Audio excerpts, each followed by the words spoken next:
Bien, hermanos, hoy la palabra nos habla de una virtud muy importante en la vida cristiana, que es la humildad. La humildad, decía San Francisco de Sales, es el baluarte contra el enemigo,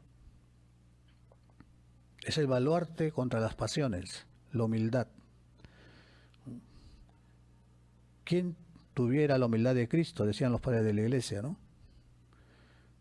Porque es la humildad, hermanos, la que nos ayuda a sortear todos las trampas del maligno.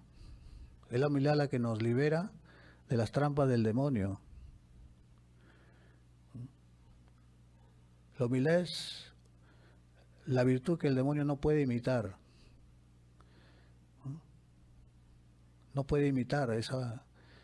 Por eso Jesús en la bienaventuranza dice, ¿no? Cuando te golpeen en una mejilla, si te golpean en la mejilla derecha, preséntale también la otra. Al que te quite el manto, dale la túnica. Al que te obliga a dar una milla, vete con él dos, ¿no? Al que tome lo tuyo, no se lo reclames. Es decir, ¿no? Todas estas son actitudes que nacen de la humildad, ¿no? Que es considerar a los otros superiores a ti, como dice San Pablo cuando habla de Cristo, ¿no? Que se hizo el último, ¿no? Se humilló a sí mismo tomando la condición de esclavo. Y a este que se humilló, Dios lo resucitó y lo colocó por encima de todo principado, poder, potestad, lo sentó a su derecha y le dio el nombre más alto que existe, que es Cristo. Pues hermanos, toda la vida cristiana apunta a eso, a hacernos humildes. Humildes, es decir, unidos a Dios. Humildes quiere decir que nos apoyamos en Dios. Jacob, que lucha con Dios en el vado del Yabok, ahí el ángel tiene un combate con él, con el orgullo de la naturaleza humana. Todos somos orgullosos, digamos un orgullo por dentro, ¿no? Y lo peor que eso nos puede tocar a cualquiera de nosotros es el orgullo, ¿no? Lo que más nos cuesta aceptar es la humillación, el desprecio, el insulto, ¿no? Enseguida se enciende la ira, enseguida nos molestamos, ¿no? Si alguien nos insulta, nos trata mal.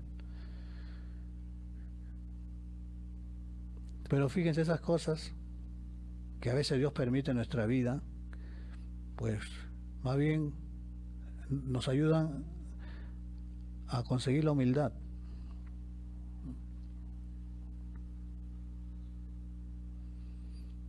Sabemos, sabemos la historia de San Francisco de Asís, ¿no? Cómo San Francisco de Asís buscaba la humillación, buscaba eso, ¿no? Que dice los santos, ¿no? San Ignacio dice que la escala máxima, el peldaño más alto en la vida espiritual es buscar la humillación. No solamente que nos humillan, o que no, sino buscar la humillación. Dice que es la escala más, el peldaño más alto de la vida espiritual. El primer peldaño es aceptarnos como somos, aceptarnos, que somos frágiles, pecadores. Eso también, hermanos, es el comienzo de la humildad, ¿no?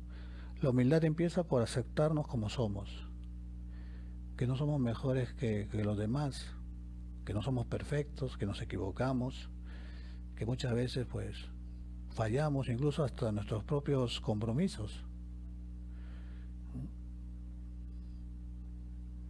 Y somos imperfectos, tenemos debilidades. O sea, aceptar eso primero, es el primer grado de la humildad. El primer grado de la humildad es eso, aceptarse como eres, ¿no? El segundo grado de la humildad es considerar a los demás mejores que tú, ¿no? valorar a los demás, reconocer a los demás por encima de nosotros mismos, considerar a los demás superiores a ti, como dice San Pablo, como ha hecho Cristo.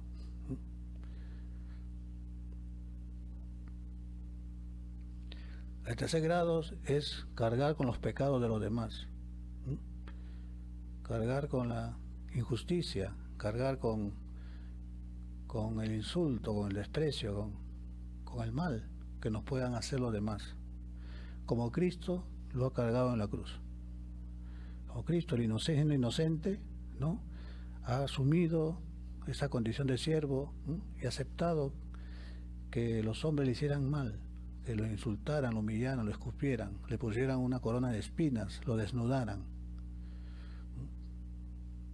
Pues bien, hermanos, esta palabra habla de eso. Por eso, y Dios, que es el que nos invita a su banquete, nos ensalzará. Esta es una clave espiritual. El que se humilla será enaltecido, y el que te enaltece será humillado. Pues, hermanos, la Iglesia siempre ha tenido un amor a los pobres.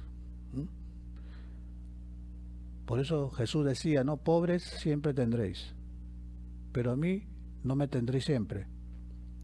Pobres siempre tendréis. O sea, nadie puede resolver el tema de la pobreza a 0%, porque ya lo ha dicho Jesús. Jesús ha dicho, pobres siempre tendréis. Pero precisamente esta pobreza es para que se dé, para que aparezca la virtud, ¿no? Siempre en la comunidad cristiana han habido hermanos, personas que eran pudientes y otras que eran más humildes, más pobres, precarias, ¿no? ¿Por qué? Porque se da el amor cristiano, ¿no?, el amor por el hermano, por el que necesita, por el que sufre. Y tantas veces, hermanos, Dios permite en nuestra vida eso, que haya a veces en la familia alguien que está pasando una situación difícil, o ha perdido el trabajo, o está enfermo, y quizás muchas veces nosotros pensamos que desgracia esa, ¿no? ¿Por qué me toca a mí? ¿Por qué mi papá? ¿Por qué mi mamá? ¿Por qué mi hermano? ¿Por qué mi mujer está enferma? ¿Por qué le pasa esto? Y dejamos de ver más allá, con los ojos de Dios, que a lo mejor esa situación viene en nuestra ayuda para poder salir de nosotros mismos, ponernos al servicio del que sufre, perder nuestro tiempo con los demás, cargar con los pecados de los otros, poner nuestros bienes al servicio del necesitado, ponernos al servicio del otro, que eso es, hermanos, la verdadera felicidad. Por eso que decía hoy el Evangelio, hay un banquete donde Dios nos invita justamente a llamar a aquellos que no nos van a devolver. Porque es fácil, hermanos, en el mundo está la ley de Andrés, ¿no? ¿Sabes cuál es la ley de Andrés? Te doy para que me des. Esa ley está en el mundo, ¿no? Pero entre los cristianos no es así, porque Cristo nos ha dado dones, gracias, bendiciones, sin pedir nada a cambio. Y eso enseñó Cristo, a no pedir nada a cambio, a hacer el bien sin esperar nada a cambio. Así nos ama Dios de gratuito, de gratis. Dios no pide nada a cambio.